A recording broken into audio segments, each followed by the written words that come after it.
Zion ரயனின் தாய் ஒப்புதல் வாக்குமூலம் எதையும் வழங்கவில்லை, சாட்சியம் மட்டுமே அளித்தார் கூறுகிறார் வழக்கறிஞர். பத்துபுத்தே அரச ஆணைய விசாரணையை பகிரங்கமாக நடத்த கோருவதில் துன் மகாதீர் தோல்வி. நடிகரும் பிரபல இயக்குனருமான 78 வயது கே விஜயசிங்கம் காலமானார். 3300 ரிங்கிட் கையூட்டு வாங்கிய குற்றச்சாட்டு மறுத்து விசாரணை கோரினார் பினாங்கு ஜேபிஜே அமலாக்க அதிகாரி. தைப்பிங்கில் காலாவதியான ஹலால் சான்றிதழை பயன்படுத்திய முறுக்கு தொழிற்சாலை KPDN அதிரடி சோதனை.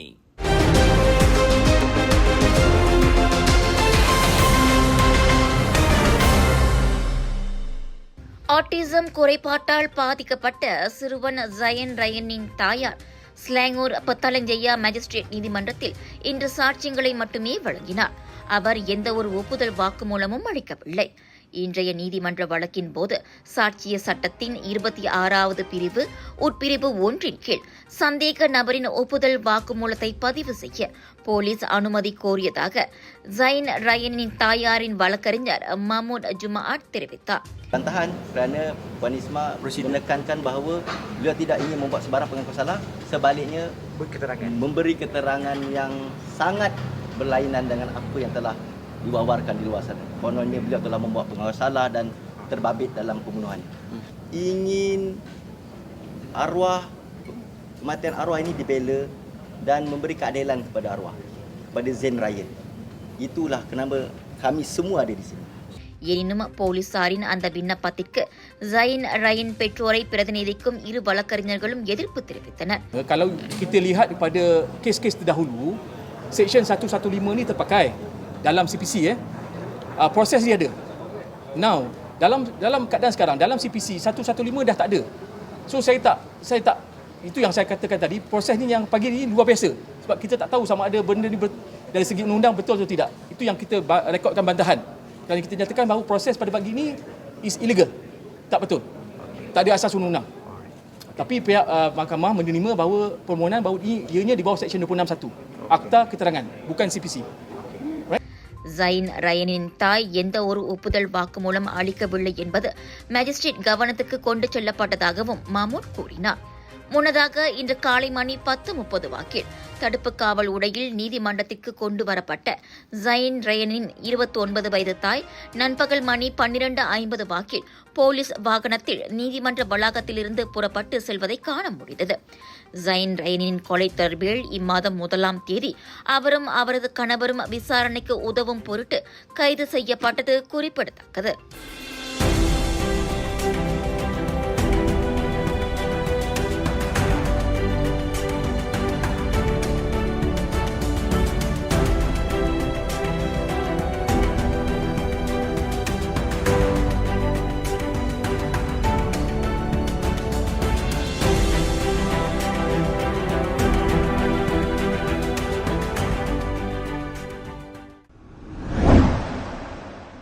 பத்துபுத்தி விவகாரம் தொடர்பான அரச விசாரணை ஆணையத்தின் விசாரணை பகிரங்கமாக நடத்தப்பட வேண்டும் என துன் டாக்டர் மகாதீர் மொஹமட் செய்திருந்த விண்ணப்பத்தை கோலாலம்பூர் உயர் நீதிமன்றம் நிராகரித்திருக்கிறது.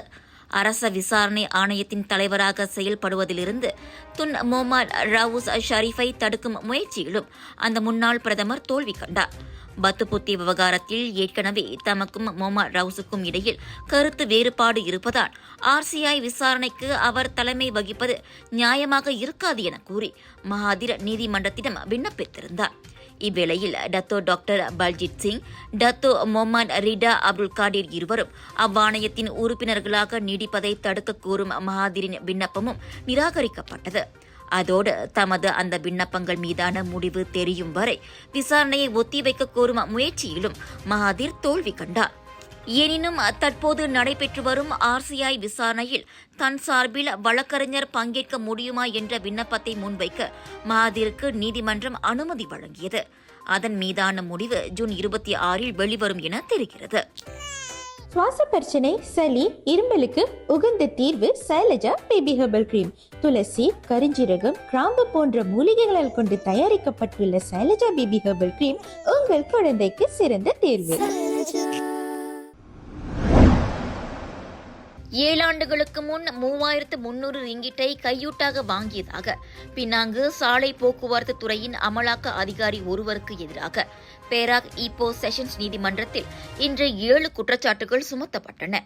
எனினும் 46 வயது சைபுல்லா ஜைட் அப்துல் அலீம் எனும் அவ்வாடவர் தமக்கு எதிரான அந்த குற்றச்சாட்டுகளை மறுத்து விசாரணை கோரினார்.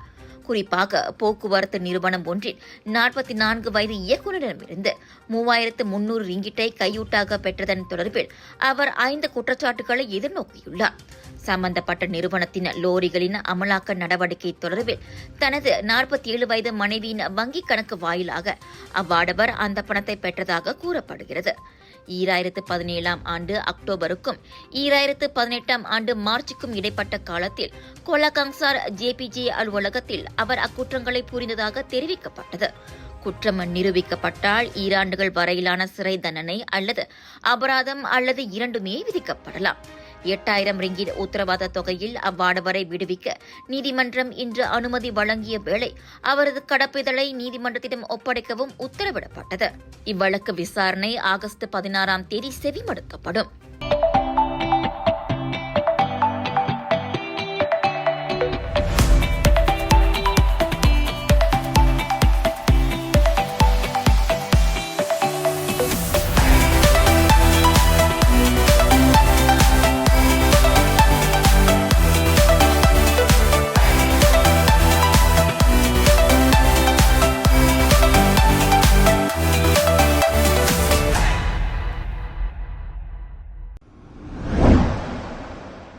நாட்டில் சுமார் 50 ஆண்டு காலமாக கலைத்துறையில் தீவிர ஈடுபாடு கொண்டு பல கலைஞர்களை உருவாக்கிய மூத்த இயக்குநரும் கலைஞருமான விஜயசிங்கம் கந்தசாமி இன்று காலமானார்.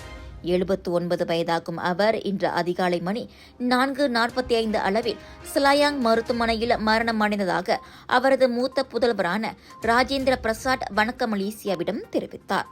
மலேசியாவில் சுமார் 50 ஆண்டு காலமாக கலைத்துறையில் தம்மை அர்ப்பணித்துக் கொண்டு தொலைக்காட்சிக்கான பல நாடகங்கள், குறும்படங்கள், சாணக்கிய சபதம் உட்பட பல மேடை நாடகங்கள் ஆகியவற்றை தயாரித்து பல உள்ளூர் கலைஞர்களை அறிமுகப்படுத்திய இயக்குநராகவும் விஜயசிங்கம் திகழ்கிறார். ஆடப் பிறந்தவன், மனசு மயங்கும், நாளை வரும், கரை ஓர அலைகள் உட்பட 56 டெலி மூவிகளை இயக்கியிருக்கும் இவர் கலைத்துறைக்காக 13 விருதுகளையும் பெற்றுள்ளார். 1963ஆம் ஆண்டு தொலைக்காட்சி நாடகங்களில் நடிக்கத் தொடங்கிய விஜயசிங்கம் இன்ஸ்பெக்டர் சேகர் நாடகத்தில் தமது சிறந்த நடிப்பை வழங்கி ரசிகர்களின் பாராட்டை பெற்றார். தொடர்ந்து பல நாடகங்களில் நடித்திருந்த இவர் தீபாவளி, பொங்கல் போன்ற நாட்களில் மலேசிய தொலைக்காட்சிக்காக பல நாடகங்கள் மற்றும் டெலி மூவிகளையும் தயாரித்திருக்கிறார். ஆக கடைசியாக அவரது தயாரிப்பில் உருவான காதல் அது ரகசியமானது திரைப்படம் கடந்த செப்டம்பர் மாதம் திரைக்கு வந்தது. மலேசிய சிவாஜி கணேசன் கலைமன்றத்தின் தலைவராக இருந்து வரும் விஜயசிங்கத்திற்கு மனைவி சாந்தலட்சுமி, 2 மகன்கள் மற்றும் ஒரு மகள் இருக்கின்றனர். அவரது இறுதிச் சடங்கு திரையில் காணும் முகவரியில் நாளை நடைபெறவுள்ள நிலையில் பிற்பகல் 2 மணியளவில் செராஸ் ஜலன் குவாரி மின் சுடலையில் அவரது உடல் தகனம் செய்யப்படும். பேராக் தைப்பிங்கில் வர்த்தக நோக்கத்திற்காக சட்டவிரோத ஹலால் முத்திரையை பயன்படுத்தியதாக நம்பப்படும் தொழிற்சாலை ஒன்றில் மாநில உள்நாட்டு வாணிப வாழ்க்கை செலவின அமைச்சின் அமலாக்க அதிகாரிகள் அதிரடி சோதனை நடவடிக்கையை மேற்கொண்டனர். நேற்று காலை மணி 11 வாக்கில் அந்த சோதனை மேற்கொள்ளப்பட்டதாக பேராக் மாநில உள்நாட்டு வாணிப வாழ்க்கை செலவின அமைச்சின் இயக்குநர் டத்தோ கமலுடின் இஸ்மாயில் ஒரு அறிக்கையின் வாயிலாக தெரிவித்தார். அந்த சோதனையின் வாயிலாக சம்பந்தப்பட்ட தொழிற்சாலை தனது உற்பத்தி பொருட்களில் பயன்படுத்தி வந்த ஹலால் முத்திரை 2014ஆம் ஆண்டு மே 17ஆம் தேதியோடு காலாவதியானது தெரிய வந்தது. அதோடு அந்த தொழிற்சாலையில் தயாரிக்கப்படும் 6 முறுக்கு வகைகளில் காணப்பட்ட ஹலால் முத்திரை அடிப்படையில் அவை வட மாநிலங்களுக்கு விநியோகிக்கப்படவிருந்ததும் தெரிய வந்துள்ளது. அதனால் 2011ஆம் ஆண்டு வர்த்தக ஆணையின் கீழ் அந்த தொழிற்சாலையிலிருந்து சட்டவிரோத ஹலால் முத்திரையை பயன்படுத்திய 1580 முறுக்கு பொட்டலங்கள் பறிமுதல் செய்யப்பட்டன. அவற்றின் மொத்த மதிப்பு 8128 ரிங்கிட் 40 சென்ட் ஆகும்.